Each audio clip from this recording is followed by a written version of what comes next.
कोल्हापूर महानगरपालिकेच्या स्वीकृतपदी माझी काँग्रेसच्या गटातून निवड झालेली आहे। मला माझ्या पक्षानेही परवानगी दिलेली आहे। या महापालिकेमध्ये काम करण्याची मला संधी मिळते आहे। ती कोल्हापूरच्या विकासासाठी मी अधिकाधिक काम करेन आणि ही एक मला मिळालेली चांगली संधी आहे, त्याचं सोनं करेन अशी माझी भावना आहे। काही शिवसैनिकांनी याबाबत नाराजीही व्यक्त केली, आपल्याकडेही भेटण्यासाठी ते आले होते।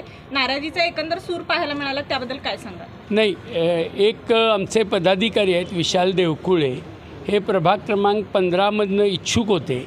त्यावेळी त्यांना परिवहनमध्ये घेऊया असा शब्द झाला होता। माननीय बंटी पाटील साहेब 1-2 वर्षामधली ही पदं आहेत, पुढच्या काही पदामध्ये त्यांना घेऊ इच्छितात, परंतु त्यांना आत्ता मिळाले नाहीचा थोडासा राग होता। आत्ता मी मीटिंग करून त्यांचा राग शांत केला, त्यांना वस्तुस्थिती सांगितली आणि आता कुठलाही वाद आणि कुठलाही नाराजी शिवसैनिकांच्यामध्ये राहिलेली नाही।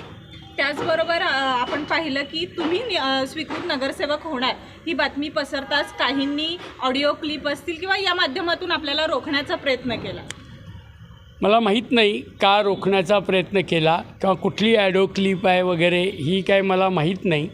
मी 2008-10पर्यंत महापालिकेत होतो, तोपर्यंत तरी काय असा विषय आलेला नव्हता।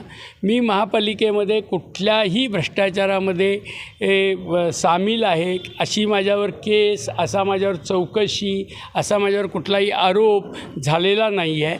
आणि तत्कालीन कुठल्याही महापालिकेच्या कार्यामध्ये मी KMT असो, स्टँडिंग चेअरमन असो, अतिशय छान काम केलेल्याची पोचपावती आहे।